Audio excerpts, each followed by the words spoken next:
रूपाय विश्वोत्पत्त्यादिहेतवे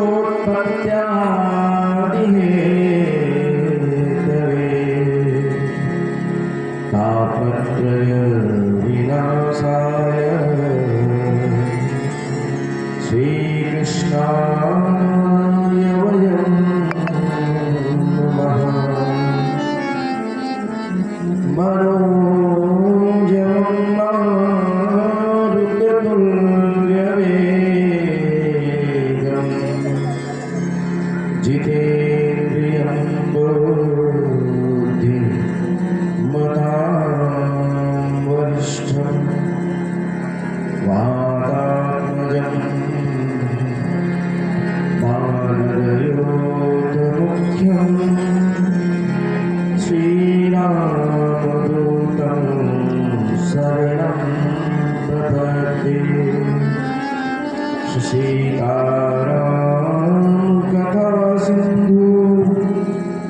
निष्कलंक सुधाकरं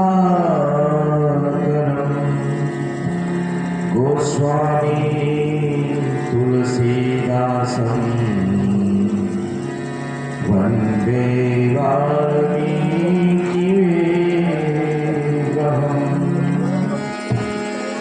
माता रामो मत्पिता रामचन्द्रः स्वामी रामो मत्सखा रामचन्द्रः सर्वस्वं मे रामचन्द्रो दयालो नान्यं जाने नैव जाने जाने। श्री गुरुचरण सरोज रज निज मन मुकुर सुधार परम रघुवर विमल यश जो दायक फल चार। तुलसीदास जी के पद कमल बार बार सिरनाय गुण गाऊं सिया राम के हनुमत हो सहाय हनुमत हो सहाय।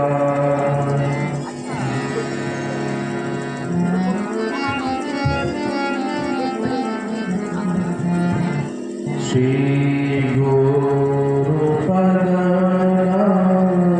मणिगण ज्योति श्री गुरुपदनाथ मणिगण ज्योति श्री गुरुपदनाथ मणिगण ज्योति श्री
निवासे जगत प्रणामे दृष्टिं सतां दर्शने अस्तु भगवद्गरुणा। सियावर रामचंद्र भगवान की जय हो, अयोध्या राम की जय हो, भरत शत्रुघ्न की जय हो, वृंदावन कृष्ण बलराम की जय हो, उमा महादेव की जय हो, पवन सुत हनुमान की जय हो, पूज्यपाद गोस्वामी तुलसीदास जी महाराज की जय हो, श्रीमद् रामचंद्र महाराज भगवान की जय हो, धर्म की जय हो, अधर्म का नाश हो, प्राणियों में सद्भावना हो, विश्व का कल्याण हो, भारत माता की जय हो, गौ माता की जय हो, सत्य सनातन वैदिक धर्म की जय हो, भारत हिंदू राष्ट्र की जय हो, जय जय श्री सीताराम।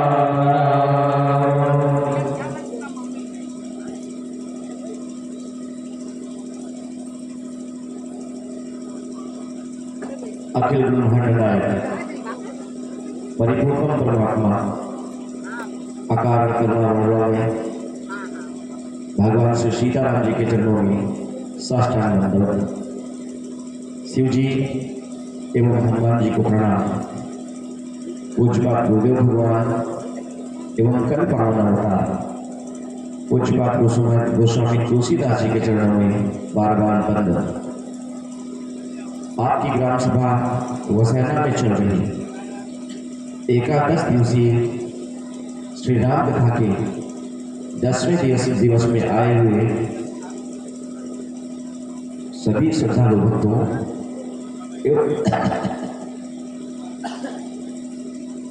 एवं श्रद्धामयी माता और मेरी बाल मंडली, आप सभी को मेरा यथायोग्य प्रणाम, सादर सीताराम। कल के प्रसंग में केवट और राम जी के चरित्र को देखा गया। केवट ऐसा भक्त कि उसके पास कुछ ना होते हुए भी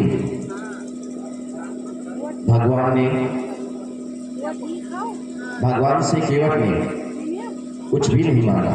यहाँ तक कि जो केवट की मजबूरी थी भगवान वहां भी दे रहे थे, परंतु केवट ने नहीं दिया। बात विचार करने वाली है। वैसे तो देखा जाए तो भगवत दर्शन करने हेतु हम किसी न किसी स्वार्थ के कारण ही जाते हैं। शायद ही कोई बिना स्वार्थ मंदिर जाता है, और जो बिना स्वार्थ मंदिर या भगवान के पास जाता है उसे भगवान की भक्ति ही प्राप्त होती है। एक चीज और केवट कहता है, फिरती बार मोही जो देवा, फिरती बार मोही जो देवा, फिरती बार मोही जो देवा, फिरती बार मोही जो देवा, प्रसाद में सिर धरि देवा, प्रसाद में सिर धरि देवा। केवट कहता है, प्रभु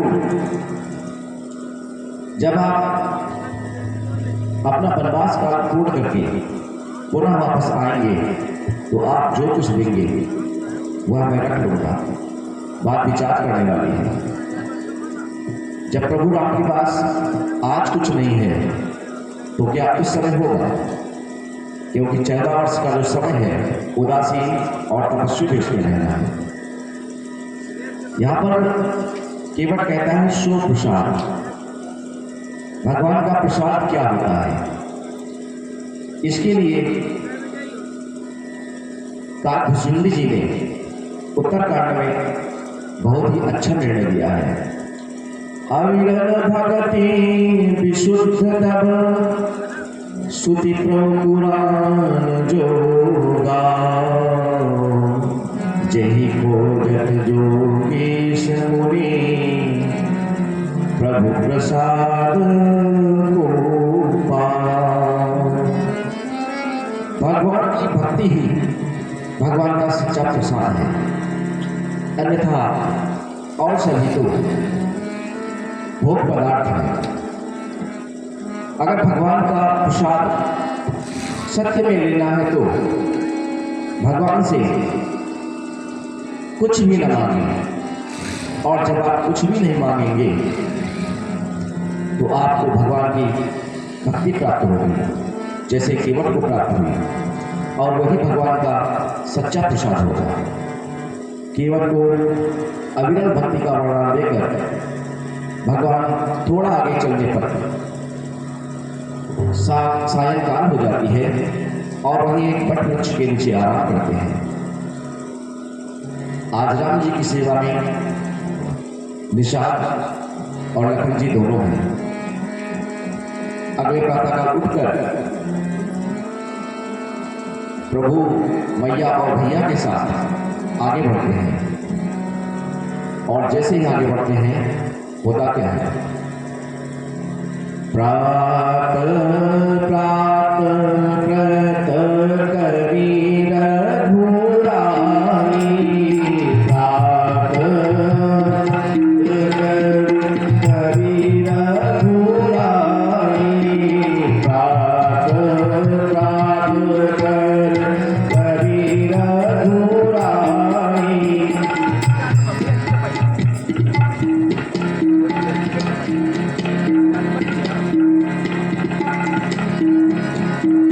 प्रात प्रात करी रघुराई, प्रात प्रात करी रघुराई। तीरथ राजू दीघ प्रभु जाई, तीरथ राजू दीघ प्रभु जाई। सजीव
प्रभु मैया और भैया के साथ साथ में भूमिशाल वन बाग सभी को दिखाते हुए त्रिवेणी प्रयाग पहुंच गए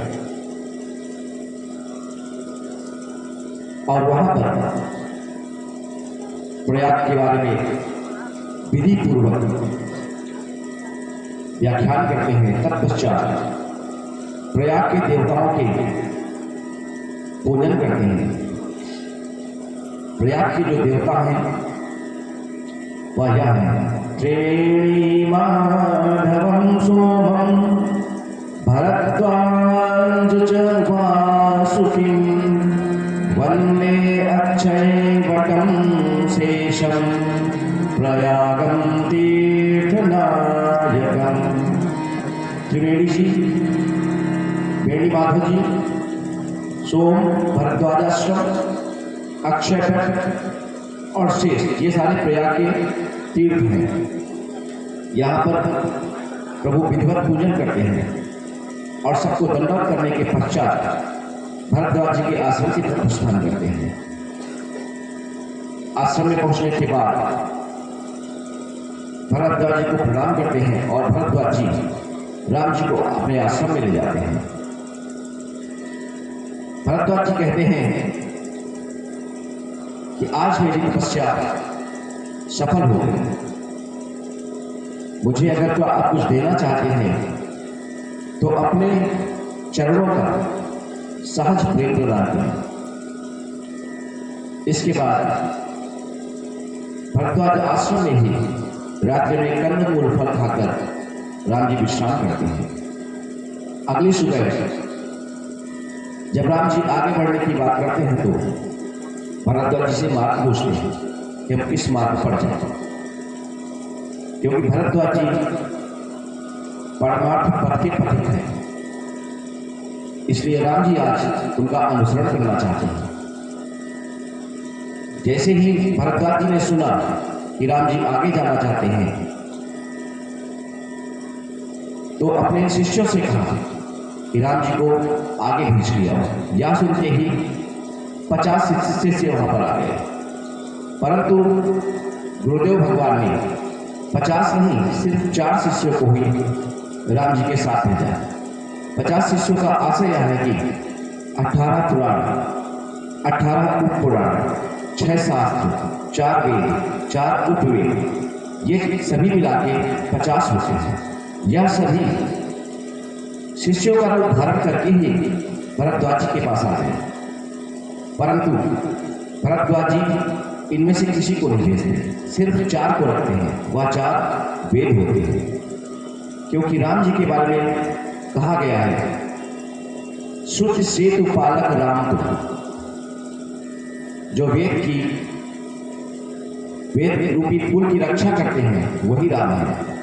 इसलिए राम के साथ सिर्फ 4 शिष्य ही जो वेद स्वरूप ही होते हैं वह आगे बढ़ते हैं। कुछ दूर जाने के पश्चात उन 4 शिष्यों को राम जी पुनः विदा कर देते हैं और आगे बढ़ते चले जाते हैं। गांव के आसपास से जब राम जी गुजरते हैं तो वहां के नर नारी राम जी को देखकर मोहित हो जाते हैं। यमुना तक आता है। यहाँ पर भगवान राम, लक्ष्मण जी और घोष मां जानकी के साथ यमुना पार करते हैं। तत्पश्चात आगे के गांव में पहुंचकर राम जी गांव के बाहर विश्राम करने लगते हैं और राम जी की सुंदरता को देखकर वहां के लोग आपस में चर्चाएं करते हैं। जे तीन महु बय बयाधीशयाने, जे तीन महु बय बयाधीशयाने, तीन करी जुगुती राम पहिचाने, तीन कर जुगुती राम पहिचाने, सकल कथा फिर सबहि सो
जैसे ही सभी राम के गमन का कारण जानते हैं, सभी दुखी होते हैं और कहते हैं ना तो राजा ने उचित किया है और ना रानी ने उचित किया है।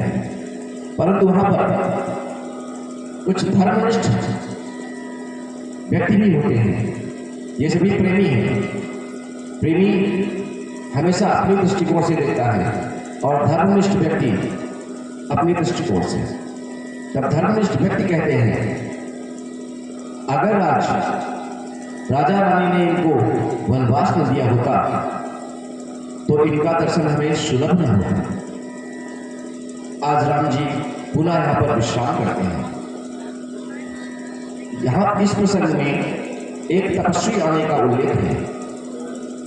लिखा गया है तेहि अवसर तापसु एक आवा, तेहि अवसर तापसु एक आवा, तेज पुंज रघुपयस सुहावा, तेज पुंज रघुपयस सुहावा, कवि अनर्थिक गति बेसु विरागी, कवि अनर्थिक गति बेसु विरागी, मन वचन राम अनुरागी, मन वचन राम अनुरागी, मन वचन राम अनुरागी, मन वचन यहाँ पर एक तपस्वी आता है। कब उम्र का है? राम जी को अपना इष्ट बताता है। एक राधा रानी नहीं है, राधा मानसिक पूजा भाव भी बदलता है। और राम जी को साष्टांग दंडवत करता है। राम जी रोमांचित हो जाते हैं, उसका शरीर भी रोमांचित होता है। यहाँ पर इस तपस्वी के नाम का उल्लेख नहीं है, परंतु कुछ लोग कहते हैं कि हनुमान जी भाव में विभोर होकर पहले ही राम जी से मिलने चले आए। अनेक अनेक विद्वान अपना अपना मत देते हैं, परंतु तुलसी पीठाधीश्वर गुरुदेव भगवान राम भद्राचार्य जी कहते हैं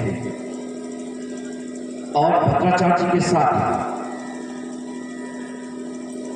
एक राजहंस पंडित विजयानंद त्रिपाठी जी हुए हैं। वो भी कहते हैं कि यहाँ पर जो इलाका है या क्षेत्र है वह तुलसीदास जी के गांव के आसपास का है।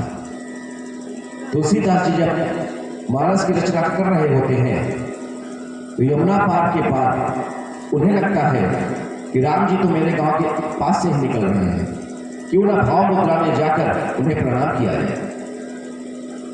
यहाँ पर तुलसीदास जी ही भाव मुद्रा में आकर राम जी को, लक्ष्मण जी को, जानकी जी को और कुश जी को प्रणाम करते हैं। तत्पश्चात वापस चले जाते हैं। इसके बाद भगवान ने यहाँ से गुरु को भी वापस भेजा। आगे भगवान बढ़ते हैं। गांव, पर्वत, नदियां सबको पार करते हुए जहां पर भरद्वाज जी ने राम जी को भेजा था उस आश्रम के बिल्कुल निकट पहुंच जाते हैं। यह आश्रम वाल्मीकि जी का आश्रम है और इस आश्रम की शोभा कैसी है। राम दीख मुनि पास सुहावन, राम दीख मुनि पास सुहावन, सुंदर गिरि कानन जल पावन, सुंदर गिरि कानन जल पावन, सरणी सरोज विटप फल फूले, सरणी सरोज विटप फल फूले, कुंज मंजू मधुकर रस फूले, कुंज मंजू मधुकर रस फूले,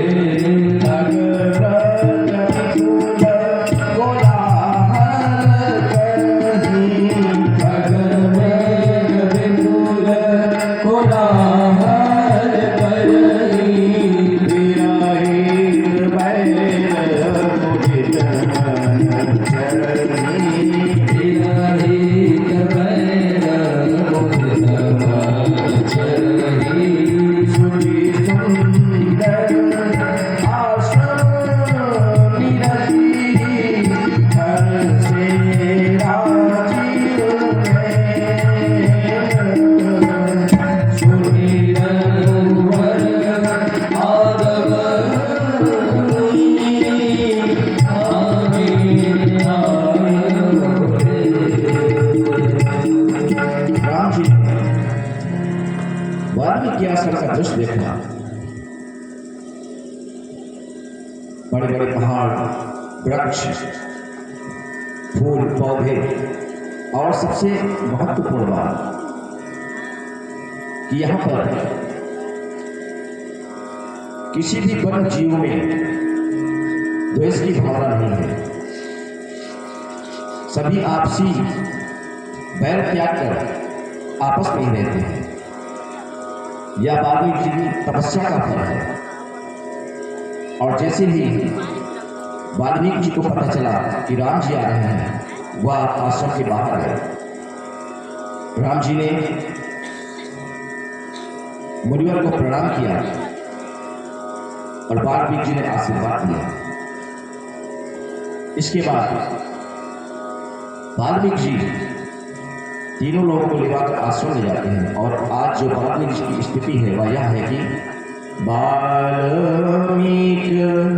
मनु आनंद भारी, वाल्मीकि मनु आनंद भारी, मंगल मूरति नयन निहारी, मंगल मूरति नयन निहारी। आज वाल्मीकि जी आनंदित हैं राम जी के मंगल स्वरूप को देखकर। उनका आनंद पूर्ण रहा है। इसके बाद राम जी हाथ जोड़कर वाल्मीकि जी से कहते हैं कि आप उनका लक्ष्य है, आपसे कुछ भी छिपा नहीं। मैं किस कारण बन आया हूँ यह आपको ज्ञात है, आपको क्या बताना। इस पर वाल्मीकि जी कहते हैं नहीं, मैं आपको कुछ सुनना चाहता हूँ। तब राम जी कहते हैं तात वचन मुठि मातु हित भाई भरत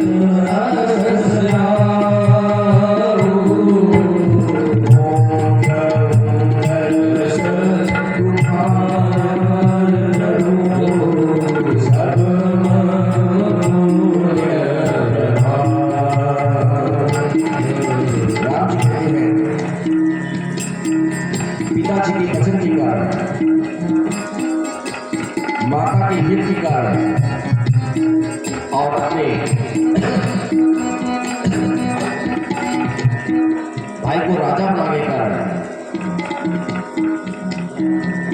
मैं यहाँ पे आया। इसमें तीनों का हित है और सबसे बड़ा सौभाग्य तो मेरा है। मैं आप सबके दर्शन के लिए यहाँ पर आया। इसके पश्चात भगवान राम विश्वामित्र जी से अपने रहने के स्थान पूछते हैं।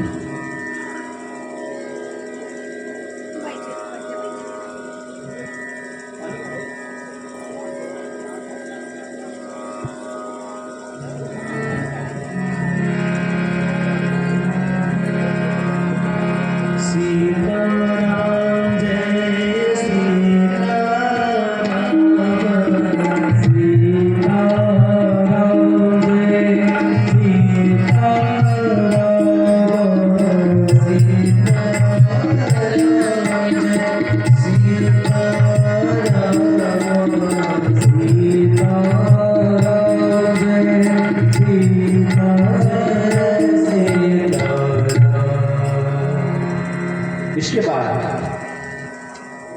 भगवान राम और वाल्मीकि जी में कुछ चर्चा होती है। वाल्मीकि जी कहते हैं, प्रभु क्या मैं आपको जानता नहीं? आप अपना भेद मुझसे क्यों छिपा रहे हैं? और वाल्मीकि जी कहते हैं, श्रुति से तू पालक राम तुम जगदीश माया। श्रुति से तू पालक राम तुम जगदीश माया। जो सजती जगो पालती हरती रूप पानी पानी नालती। जो सजती जगो पालती हरती रूप पानी पानी नालती। जो सास शीस अहीस महीन रूप लगन सजना चल धरी। सुरतार हरि हर लाल ललो जगन धरन धरनि से चल धरी। धरन धरनि से चल धरी। राम स्वरूप तुम्हार बचन गोचर बुद्धि पर। अभिरति कथ अपार देवी देवी निगम।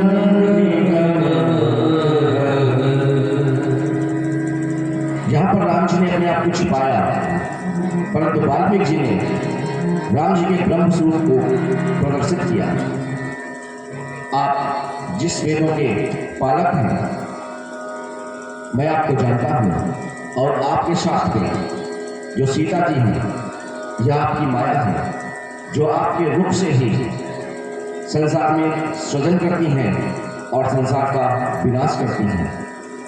आपके भैया लक्ष्मण को भी मैं जानता हूँ।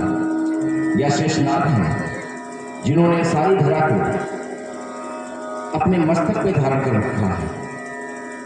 आपका वन आने का प्रयोजन सिर्फ इतना ही है कि आप असुरों के संहार हेतु वन को पधारे हैं।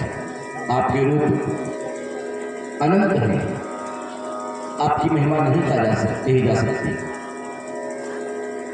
जब राम जी के ब्रह्म स्वरूप का वर्णन वाल्मीकि जी करते हैं, इसके बाद राम जी अपने रहने के स्थान के बारे में वाल्मीकि जी से पूछते हैं कि हे प्रभु मैं कहाँ रहूं?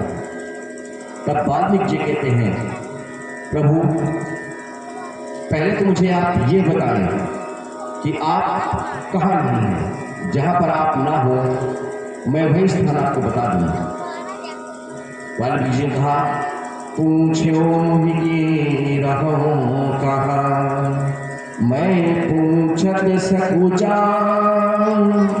जहाँ न हो कहाँ देहु कहीं, तुम ही दिखाओ धाम। वह स्थान बता दीजिए जहाँ पे आप नहीं हैं, आप तो प्रकरण में व्याप्त हैं। इस पर राम जी संकोच में कहते हैं कि लीला प्रकरण में मुझे रहने का स्थान चाहिए, आप बताएं। इसके बाद वाल्मीकि जी राम जी को 14 स्थान रहने के बताते हैं, जिनमें 4 से 6 स्थान ऐसे हैं जो मनुष्य के वश में हैं। अन्य जो 8 स्थान या 10 स्थान जहाँ तक जिसकी मति है, उसके बाद वह सब प्रभु कृपा से ही प्राप्त होते हैं। अब जो भगवान के रहने के स्थान हैं, वह सभी हम ध्यान से सुने और विचार करें कि भगवान कहाँ रहते हैं।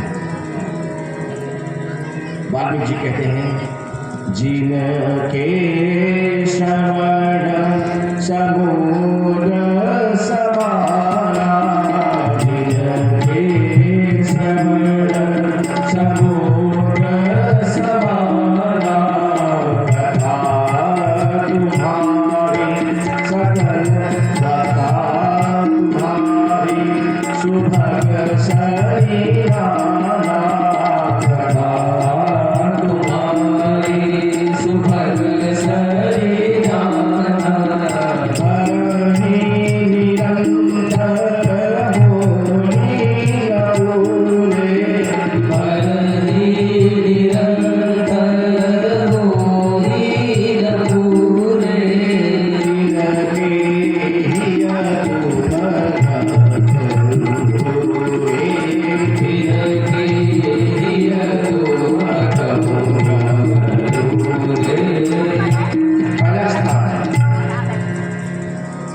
जिनके कान, जिन मनुष्य या प्राणी के कान समुद्र के समान हो जाएं और आपकी कथा नदियों के समान हो जाए।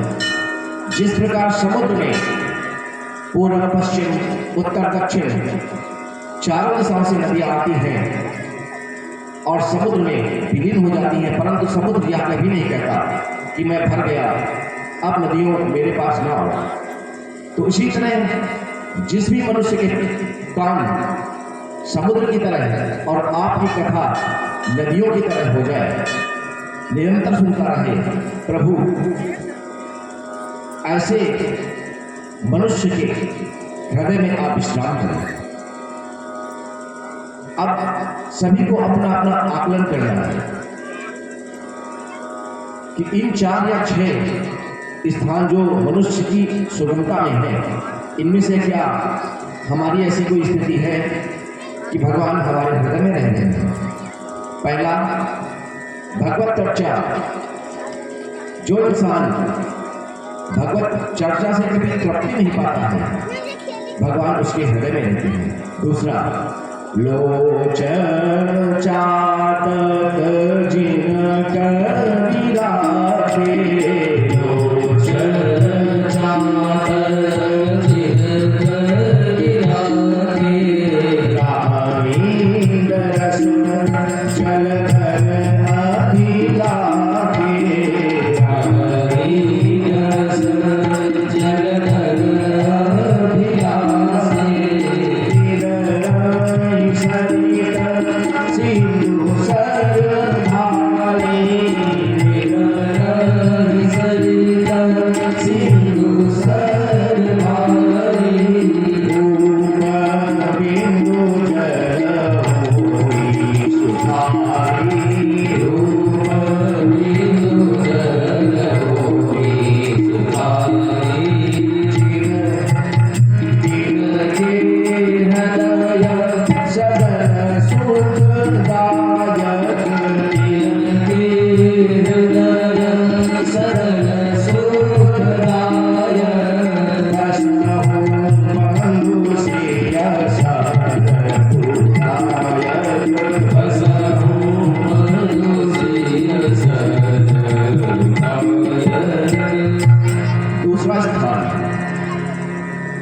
जिनके नेत्र आपके दर्शन के लिए चातक हो गए और आपके दर्शन उनके लिए स्वाति बूंद की भांति हो। जैसे चातक पक्षी स्वाति नक्षत्र के अतिरिक्त किसी भी जल का पान नहीं करता, न समुद्र, न नदियां, न सरोवर या अन्य ऋतुओं में भी, अन्य नक्षत्रों में भी जो जल की बारिश होती है, उस समय भी जो चातक होता है वह जल ग्रहण नहीं करता। चातक की प्रीति स्वाति के प्रति बताई जाती है कि जब चातक प्यास से व्याकुल होकर आकाश से नीचे की तरफ गिरने लगता है, तब वह अपनी चोंच भी ऊपर की तरफ कर देता है कि अगर मैं मर नहीं जाऊं और किसी सरोवर या नदी में गिर जाऊं तो मेरी चोंच में अन्य कोई जल न रहे। तो हे प्रभु, जिस तरह चातक का स्वाति नक्षत्र की एक बूंद के प्रति प्रेम होता है, उसी तरह जिनके नेत्र आपके दर्शन की अभिलाषा में व्याकुल रहते हैं, एक पल के लिए भी आपका दर्शन हो जाए तो अपने आप को धन्य मानते हैं। ऐसे जो व्यक्ति हैं, ऐसे व्यक्तियों के हृदय में आप भाई लक्ष्मण और मां जानकी के साथ निवास करें। इसके बाद तीसरा स्थान बताते हैं। जस तुम्हार मानस विमल हंसिनी जी हाजासु मुकुता गहन गुण गण चुरई राम बसहु हिय खासु। जिस प्रकार हंस मोतियों को चुनता है, उसी प्रकार जो व्यक्ति आपके गुणानुवादों को कहता है, सुनता है, संकीर्तन करता है, घर में परिवार में रहकर भी आपका नाम लिया करता है, जहां कहीं मौका मिलता है आपके नाम का संकीर्तन करता है, हंस की तरह उसके हृदय में आप विश्राम करें। यह आपका तीसरा स्थान है। और चौथा स्थान बताते हैं। प्रभु प्रसाद सुचि सुभग सुवासा, प्रभु प्रसाद सुचि सुभग सुवासा,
हाल वाल्मीकि जी बताने जा रहे हैं वह हम सभी के लिए जो गृहस्थ धर्म का पालन कर रहे हैं सबके लिए आवश्यक है। अगर दिन की प्रत्येक क्रिया भगवान से जोड़ दी जाए तो आपके द्वारा दिन में किए गए कार्य ही पूजा हो जाती है, भक्ति हो जाती है। उसके लिए अलग से कुछ भी विशेष करने की आवश्यकता नहीं होती है। गृहस्थ धर्म में जो कार्य होते हैं इन 5 पंक्तियों में बताया गया है। पहला, भगवान का प्रसाद जिसे प्रिय लगता हो, शीश झुकाकर जो भगवान का प्रसाद लेता है। सभी गृहस्थ भगवान का प्रसाद प्राप्त करते हैं। इसके बाद जो आता है हमारी दिनचर्या में, तुम्हें निवेदित भोजन करें। घर में जो भी कुछ बना हो अपच को छोड़कर भगवान को प्रसाद लगाकर ही पाया जाए। कहते हैं अन्न में दोष होता है परंतु प्रसाद में दोष नहीं होता। आपकी रसोई में जो भी कुछ बने एक थाल में सजाएं। जैसे आप भोजन करते हैं, बड़ी सी थाल, ज्यादा से ज्यादा रोटी, चावल, दाल, सब्जी जो भी बना हो, या अचार, मिर्च, जो आपको लगे कि भगवान को प्रिय है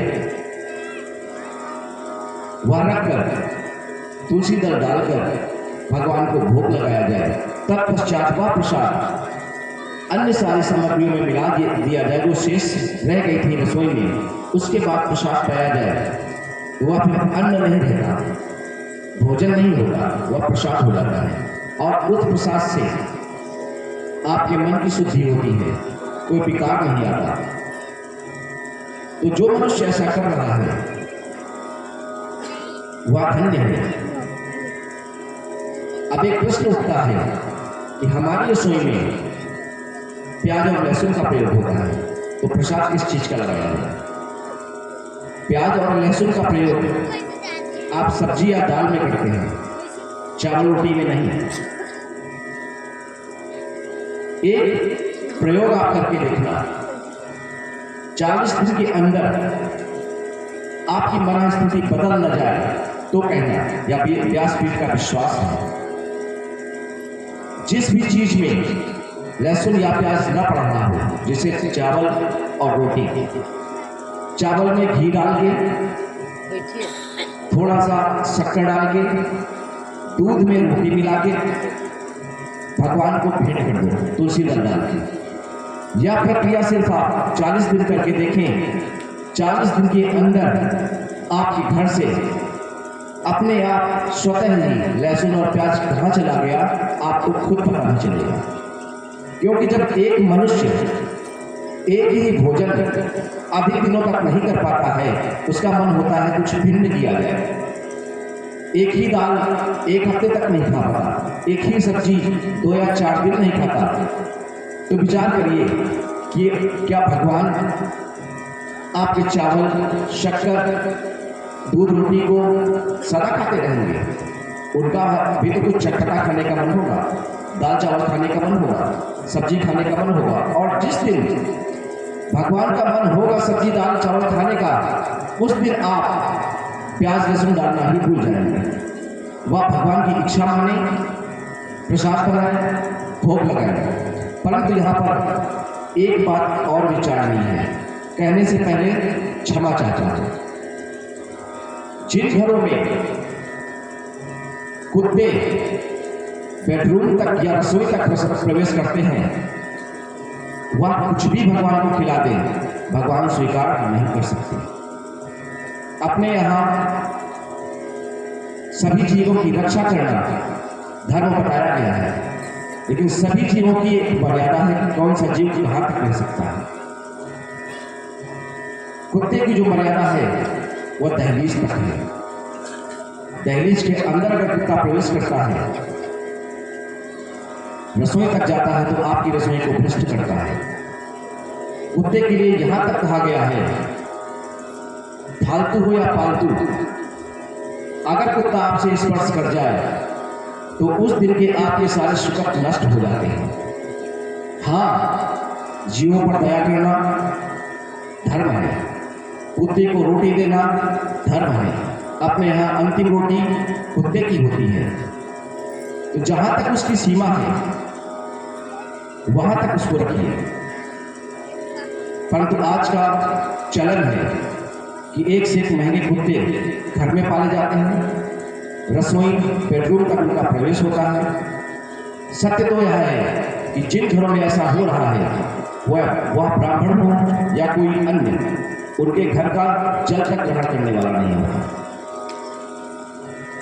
जीवों पर दया करें, दया करना मना नहीं है, मैं भी करता हूं। जिस कुत्ते को चोट लगती है उस समय उसका उपचार करता हूं, परंतु स्नान के बाद कभी कुत्ते को नहीं छूता। मैं भी कुत्ते को खिलाता हूं, पर कुत्ते का स्पर्श कभी नहीं होता। अपनी जान में अनजाने में हो जाए तो उसकी बात अलग है। तो बात विचारनी है, जो गाय पालने वाली है आज वह कुत्ते की तरह दर मारी मारी घूम रही है, और जो कुत्ता दहलीज के बाहर रहने वाला है वह बेडरूम तक प्रवेश कर रहा है। तो जिन गृहस्थियों के मन में विचार आ रहा हो कि हमें भी भगवान का भोग लगाना है, तो सर्वप्रथम अगर आपने कुत्ते को पाल रखा है तो उसकी एक मर्यादा बनाए। कुत्ता पालना, जीवों पर दया करना धर्म है। मर्यादा के साथ पाला जाए, भगवान का भोग लगाया जाए, आपकी सद्बुद्धि होगी।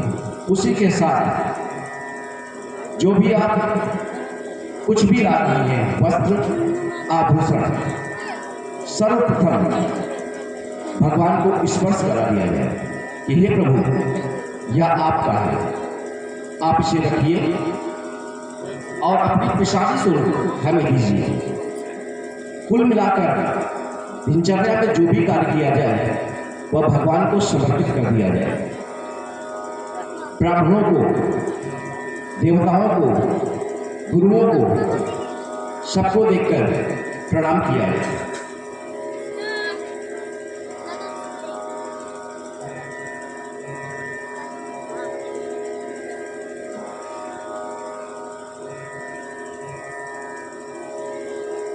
ब्राह्मण की श्रेणी में, पितृ की श्रेणी में,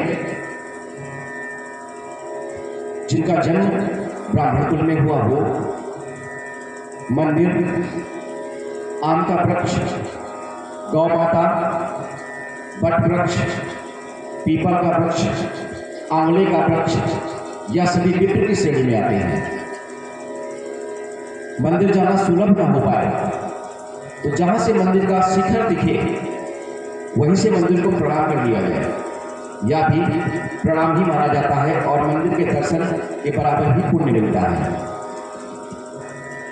और जो गृहस्थी थोड़ा सा समय निकालकर आपके चरणों की पूजा करते हैं, घर में बच्चों का मन भी पूजा की तरफ आकर्षित करें, इसके लिए एक उत्तम उपाय है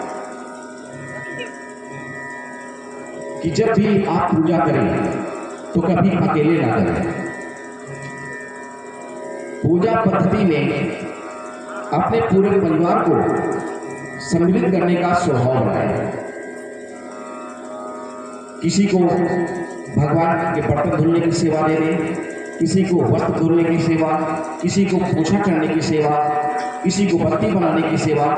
पूरे परिवार में भगवान की सेवा के कार्य बांट दिए जाए तो भगवान की सेवा के जो कार्य होंगे उन्हीं के साथ साथ उसकी भक्ति होती रहेगी, क्योंकि वह जब वह कार्य करेगा तो कहीं न कहीं उसके मन में विचार होगा कि यह कार्य मैं भगवान की पूजा के लिए कर रहा हूँ, और ना चाहते हुए भी उसके द्वारा पूजा होती रहती है।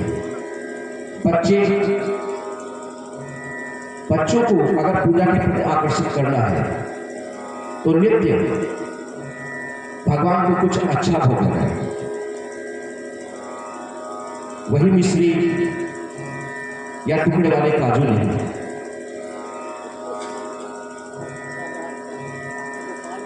अगर देखा जाए तो अपनी दिनचर्या में एक मनुष्य अपने पूरे दिन में 20 से 50 रुपए ऐसे खर्चा करता है जो फालतू के होते हैं। उन्हीं को समाहित किया जाए, चॉकलेट, टॉफी या कुछ भी रख दिया जाए। अगर बच्चे मांगे तो कह दिया जाए जो आरती के समय घंटी बजाएगा उसी को बिस्किट दिया जाएगा, जो आरती के समय शंख बजाएगा उसी को चॉकलेट दी जाएगी। तो मेरा विश्वास है कि जिस दिन से आप ऐसा करेंगे तो बच्चे, आपके घर के बच्चे आपके पूर्व ही उठकर स्नान कर लेंगे और आपसे पहले ही मंदिर पहुंच जाएंगे। बात तो लोभ की होगी, लालच की होगी, लेकिन एक दिन बच्चों का स्वभाव बन जाएगा और वह भी सभी पूजा करने लगेंगे। जिस परिवार में यह सारी चीजें होती हैं वह घर आपका चौथा घर है और वहां पर आप उनके हृदय में, उनके घर में विश्वास करें। इसके बाद जो पांचवा घर है, हाँ, और एक चीज और बताई गई है, यह सब करने के साथ साथ समय निकालकर तीर्थ भी किया जाए। अगर तीर्थ जाने का समय नहीं मिल पा रहा है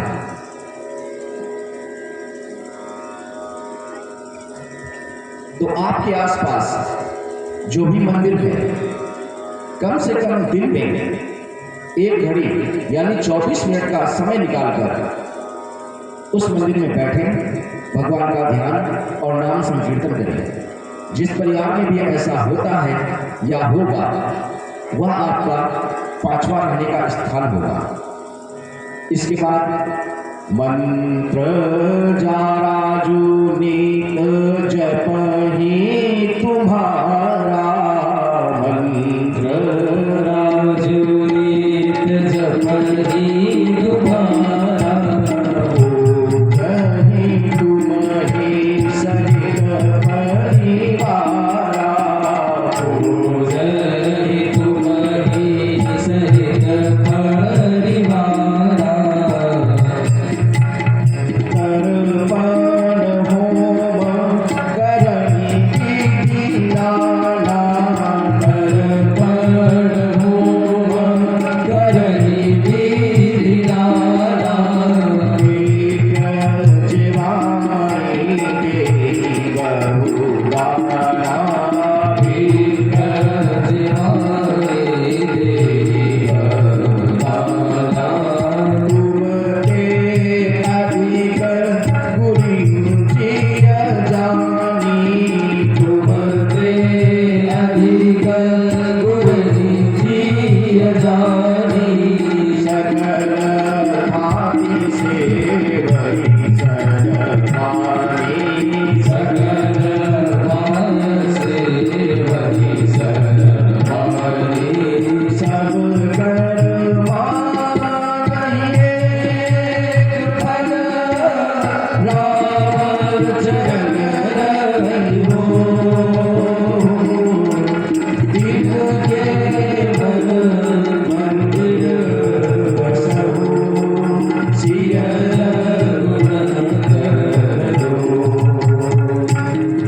जिन रहस्यों को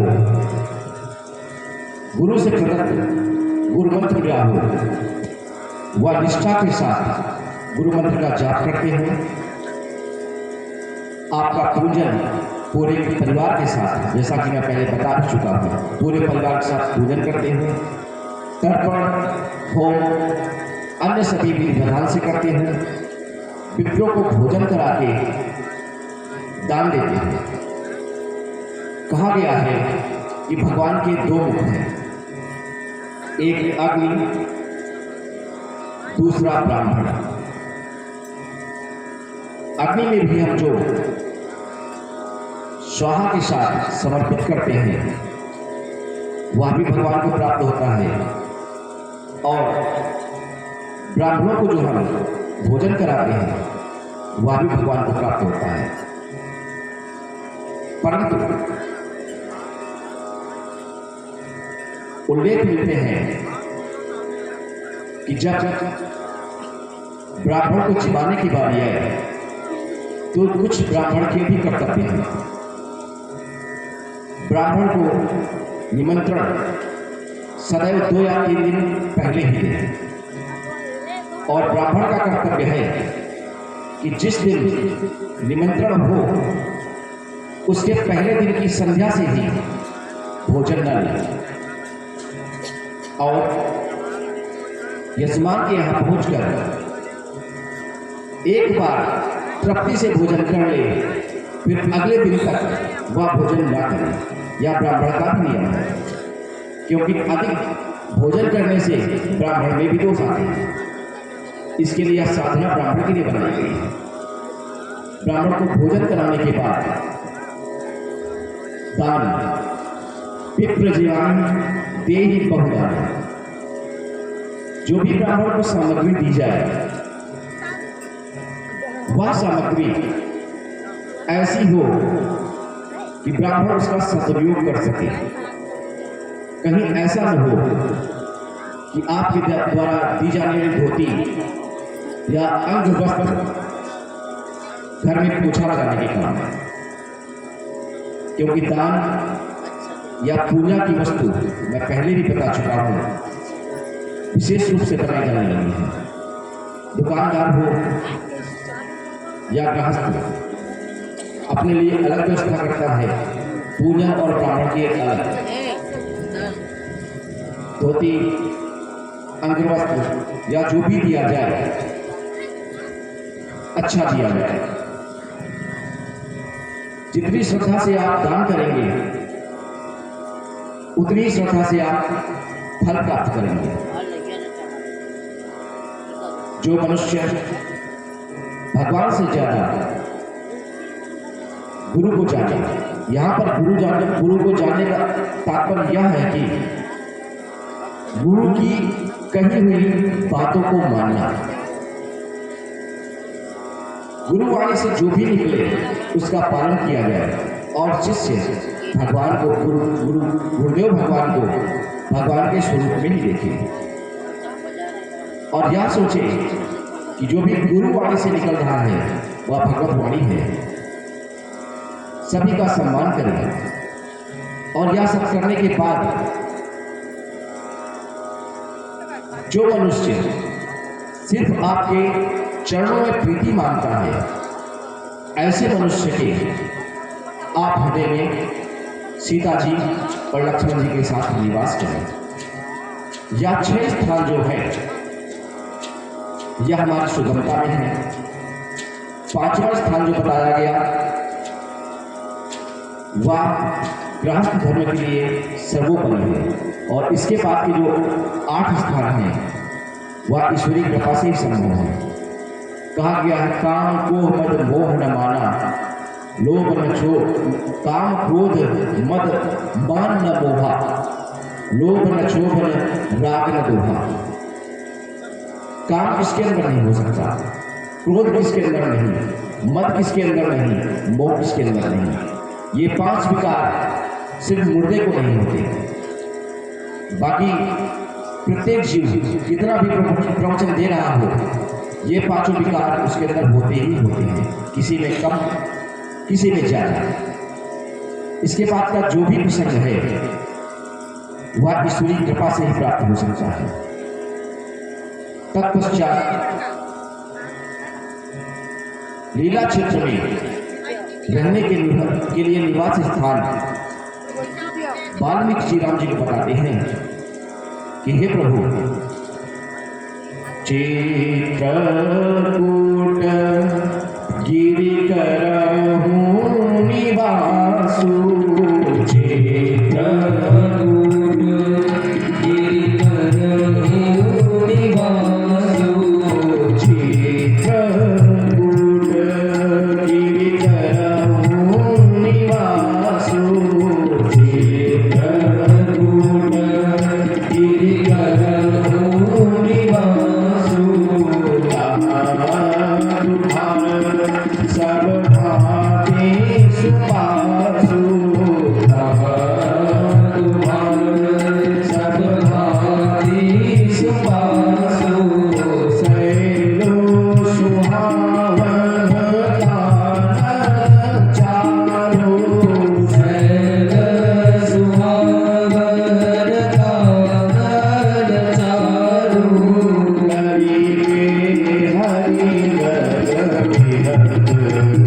बिहारू हरि हरि बिहारू। वाल्मीकि जी राम जी से चित्रकूट के बारे में बताते हैं। आप जाइए, मंदाकिनी के तट पर बसा चित्रकूट गिरी, आप वहां विश्राम करो।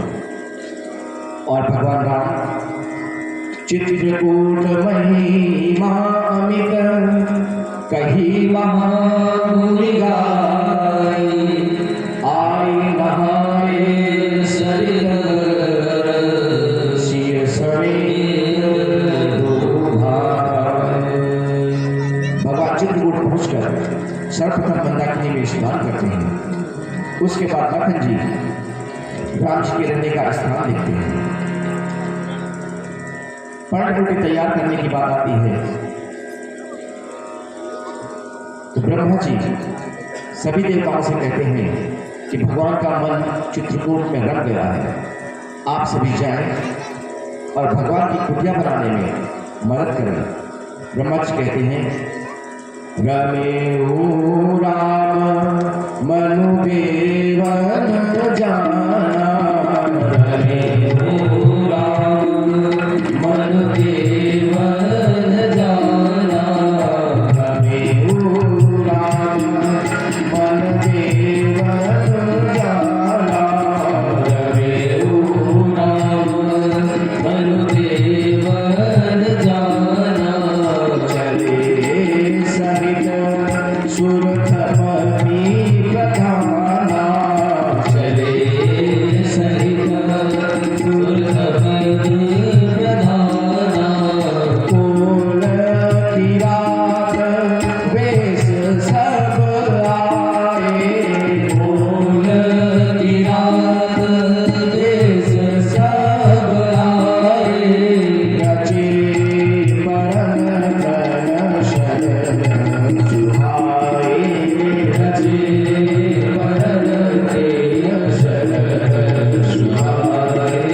बरनील जानी मंजू कोई साला, बरनील जानी मंजू दुई साला, गीतिक ललित लघुके विशाला, एक ललित लघु एक विशाला, एक ललित लघुके विशाला। सारे देवता इंद्र के साथ चित्रकूट आते हैं और दो कुटियों का निवास करते हैं। एक लक्ष्मण जी के लिए छोटी कुटी और माँ सीता और प्रभु राम के लिए बड़ी कुटी। इसके बाद भगवान राम, लक्ष्मण और जानकी तीनों लोग चित्रकूट में निवास करने लगते हैं। आसपास के कोलभीलों को पता चलता है, ऋषि मुनियों को पता चलता है कि राम जी निवास कर रहे हैं चित्रकूट में। सभी आकर राम जी से मिलते हैं। इधर राम जी को जब जब भी अयोध्या की याद आती है तब राम जी विलाप करते हैं, परंतु कभी भी सीता जी और लक्ष्मण जी के आगे नहीं हुए, क्योंकि वह जानते हैं कि अगर मैंने लक्ष्मण जी के आगे या सीता जी के आगे ऐसा व्यवहार किया तो वह टूट जाएंगे। और लक्ष्मण जी राम जी की सेवा ऐसे करते हैं जैसे एक अविवेकी पुरुष अपने शरीर की सेवा करता है। इसके बाद गोस्वामी जी लिखते हैं कि मैंने राम जी के सुहावने वनगमन को आप सबसे कहा और अब आप अयोध्या की स्थिति को देखिए। निषाद राजगुरु राम जी को विदा करने के पश्चात जब श्रृंगवेर को पहुंचते हैं तो सुमंत की स्थिति देखते हैं कि सुमंत अभी तक अयोध्या नहीं गए। सुमंत जी रथ के घोड़ों को एक वृक्ष से बांधकर रथ पर बैठकर दक्षिण दिशा की तरफ दृष्टि लगाए हुए हैं। और सुमंत ही नहीं, जो भगवान राम के रथ पे अश्व जोते गए थे वह भी देखी दसीन दिखी दिसी है यही नारी, देखी दखिन दिसी है यही नारी, चलूंगी रूपंत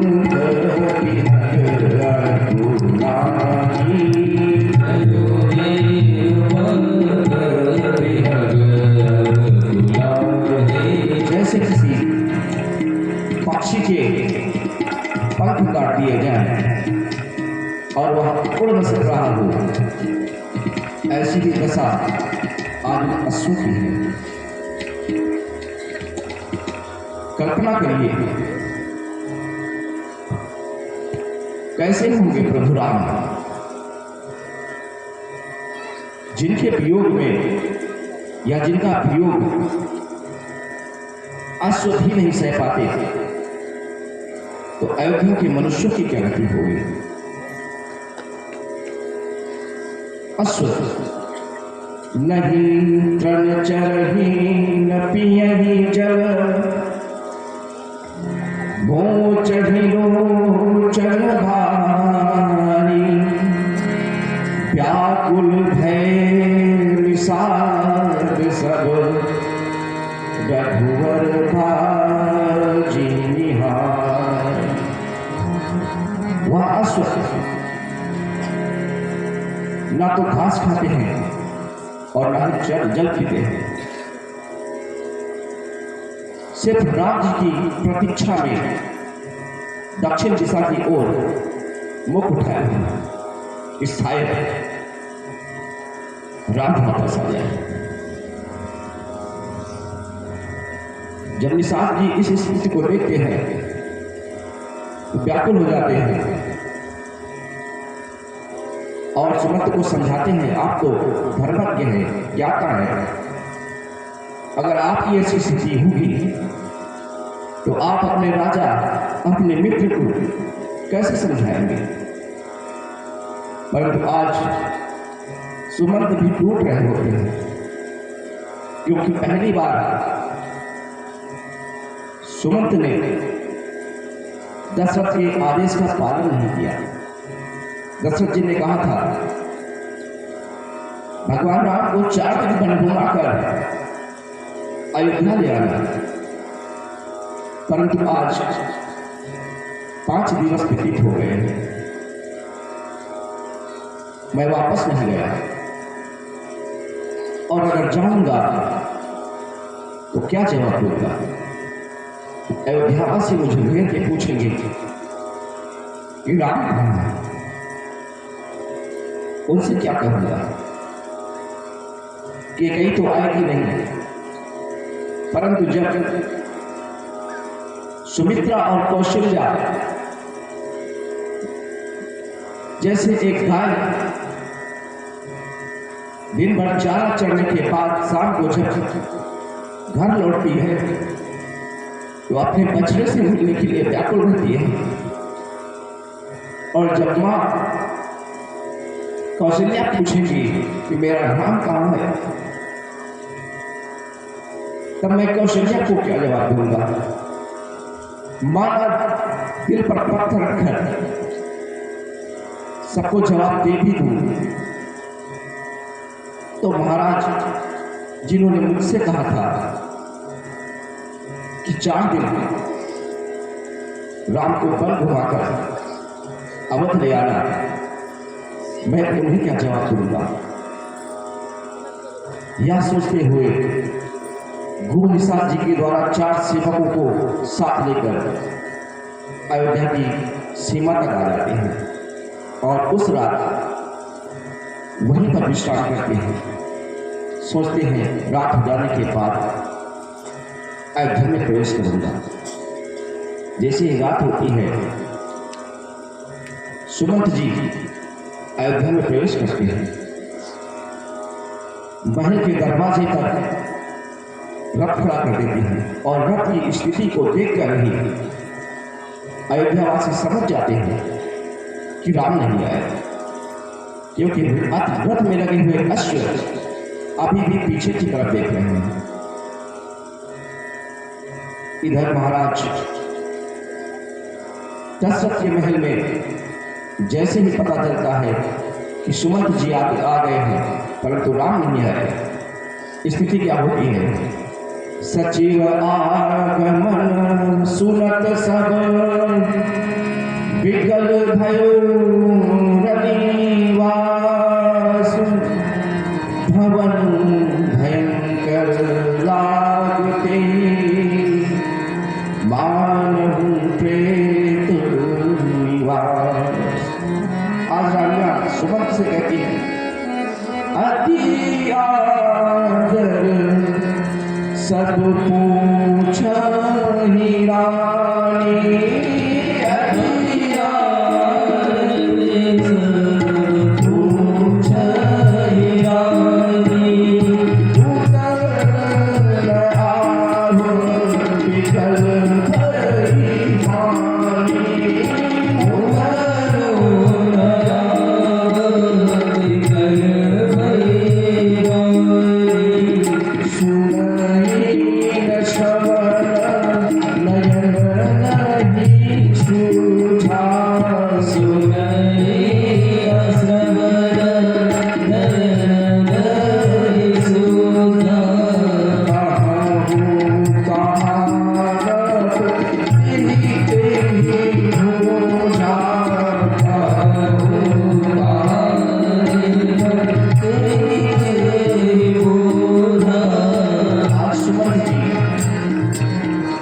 किसी को भी उत्तर देने की स्थिति में नहीं है और पूछते हैं महाराज को। महाराज दशरथ उस समय कौशल्या के कक्ष में थे। सुमंत जाते हैं और देखते हैं महाराज लंबी सांसें ले रहे हैं और एक पंख लगे हुए पक्षी की भांति भूमि पर लेट कर राम विधान में तड़प गए। दशरथ जी की स्थिति है राम राम राम सनेही, राम सनेही, भूमि का राम लखन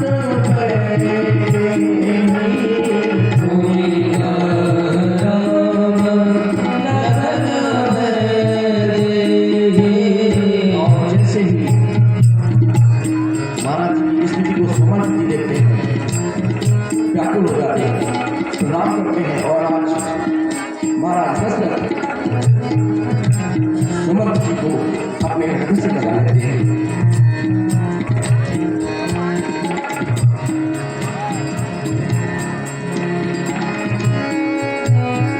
कहते हैं सुमंत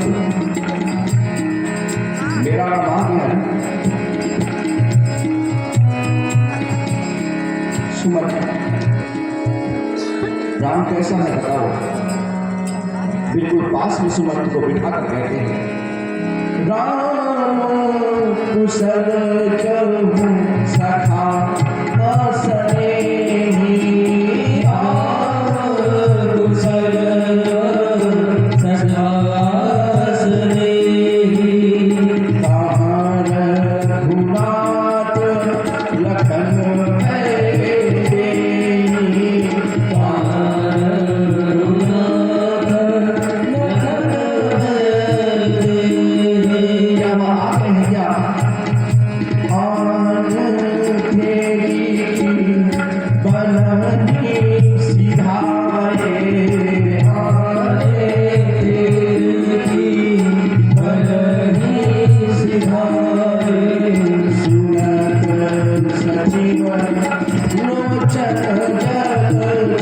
छाए सुनत सचिव लोचन जल छाए सुनत सचिव लोचन जल छाए सुनत सचिव लोचन जल छाए।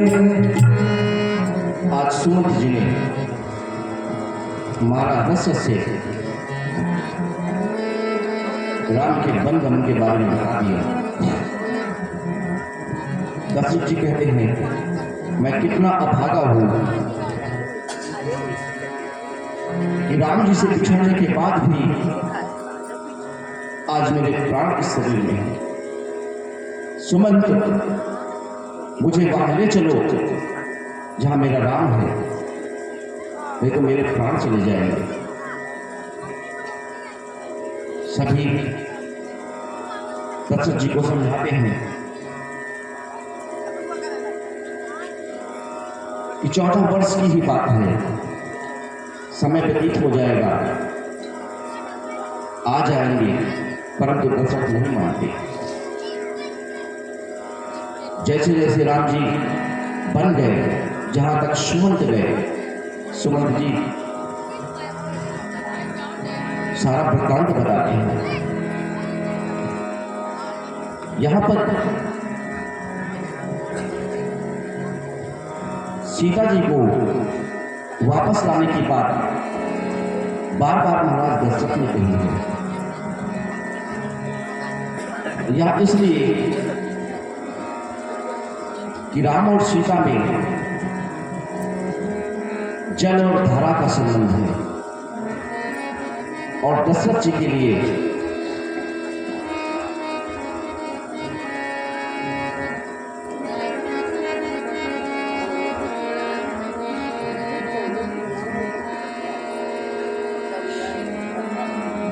जब मनु के रूप में दशरथ जी ने वरदान मांगा था राम जी से, तो पहला वरदान था कि जिस तरह मणि के बिना फणी व्याकुल रहता है मेरी स्थिति हो, और दूसरा जिस तरह जल के बिना मीन की या मछली की स्थिति होती है वह मेरी स्थिति हो। तो पहली बार जब विश्वामित्र जी राम जी को लेकर गए तो वहां पर जो दशरथ की स्थिति थी कि वह राम रूपी मणि के बिना तड़पते रहे, परंतु आज स्थिति ऐसी है जैसे जल के बिना मछली। दशरथ जी का सीता जी को पुनः अयोध्या लाने का प्रयास यही था कि अगर सीता जी आ गई तो मेरे प्राण बच जाएंगे। वह इसलिए कि सीता जी धारा के समान है। माना राम रूपी जल मुझे प्राप्त नहीं हो सकता, परंतु सीता रूपी धारा थोड़ी थोड़ी देर में मुझे दर्शन देकर तृप्त करती रहेगी। जिस तरह नदी से विमुख मछली को धारा पहुंचकर कुछ देर के लिए संतुष्टि दे देती है, उसी तरह सीता जब भी मेरे सामने होगी मुझे संतुष्टि मिलेगी। जैसे धारा आती जाती है उसी तरह सीता जी कभी अयोध्या में कभी जनकपुर में निवास करेंगी। और अगर यह हुआ तो मैं 14 वर्ष तक तड़पता तो रहूंगा, परंतु मेरे प्राण बच जाएंगे। लेकिन मां जानकी वह जलधारा जो जल से विमुख हो ही नहीं सकती, जानकी जी भी नहीं आई। इतना सुनते ही दशरथ जी बेचैन हो जाते हैं और सभी से आग्रह करते हैं, मेरे प्राणेश रघुनंदन तुम्हें ढूंढूं कहाँ जाकर, मेरे प्राणेश रघुनंदन तुम्हें ढूंढूं कहाँ जाकर, मेरे प्राणेश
कहाँ जाकर तुम्हें ढूंढूं कहाँ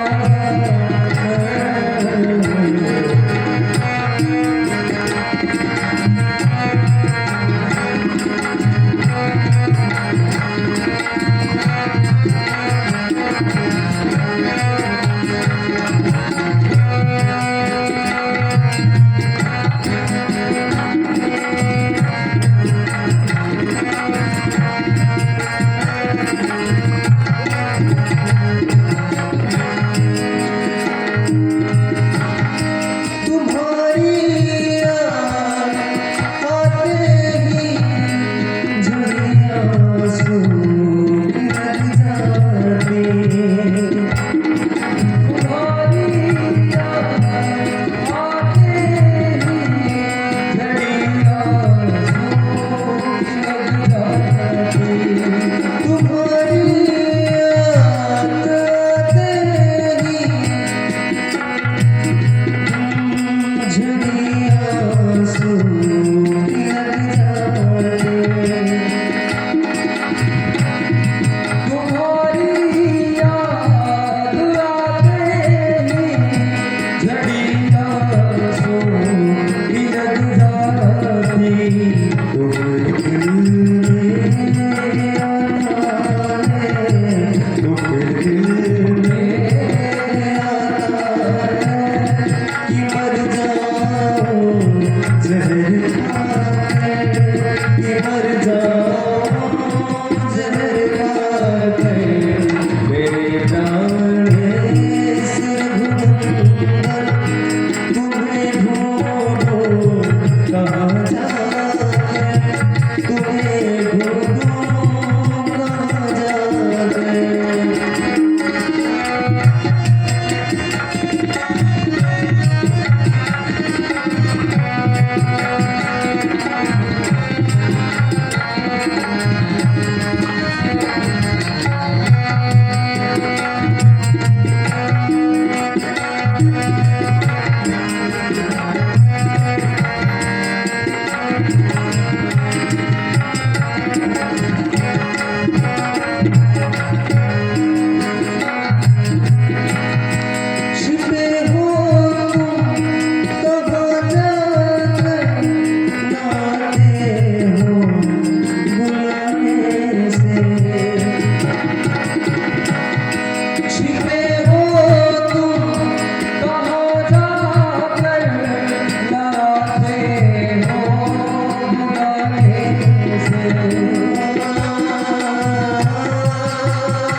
शिथिल पड़ने लगते हैं।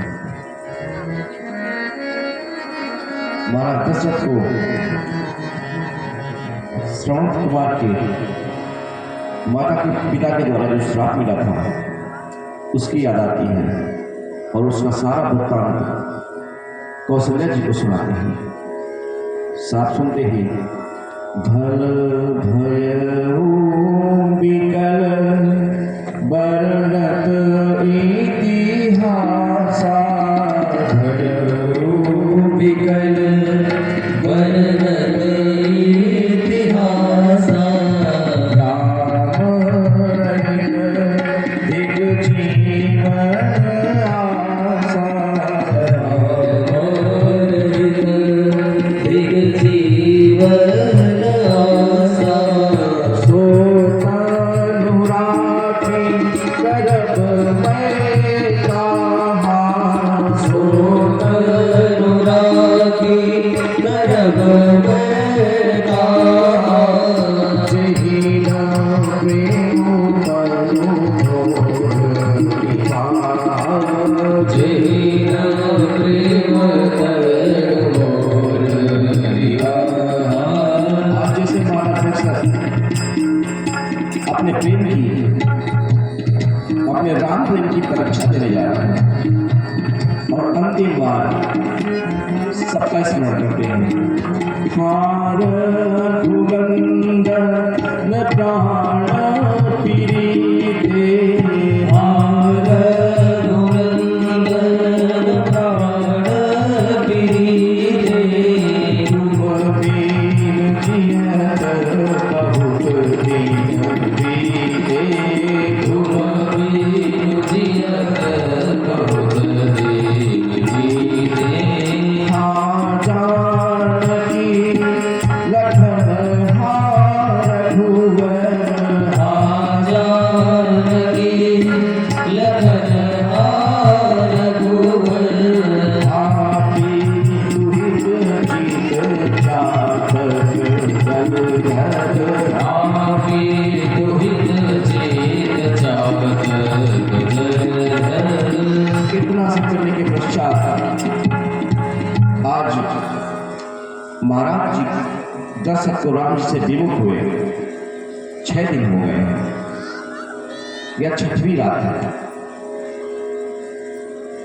प्रत्येक दिन के लिए महाराज जी राम शब्द का उच्चारण करते हैं और राम राम कही राम कही राम राम कही राम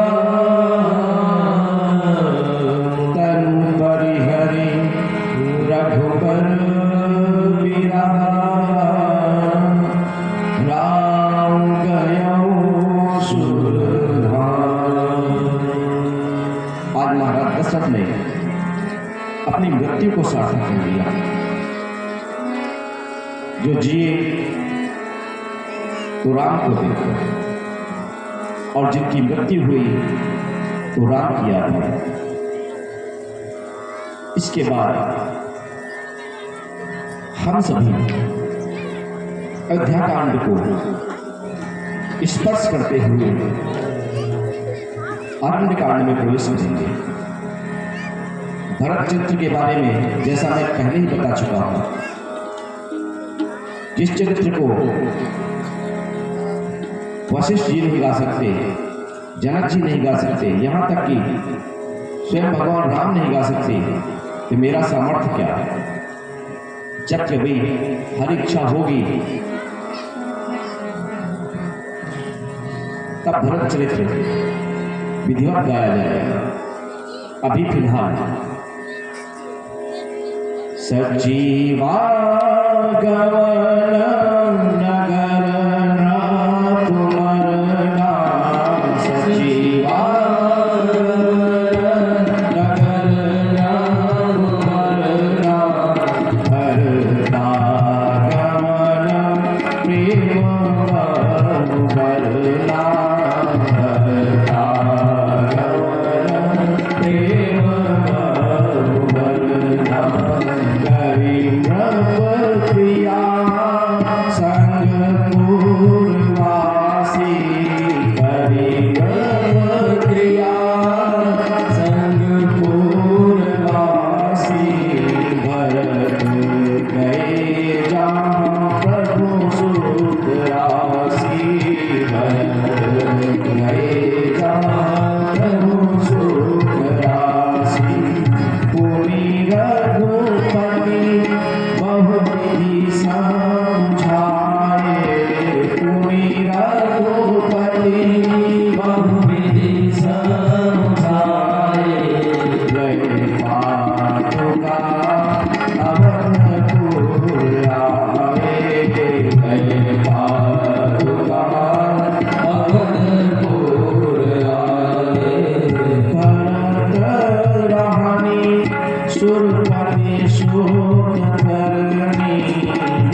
4 पंक्तियों में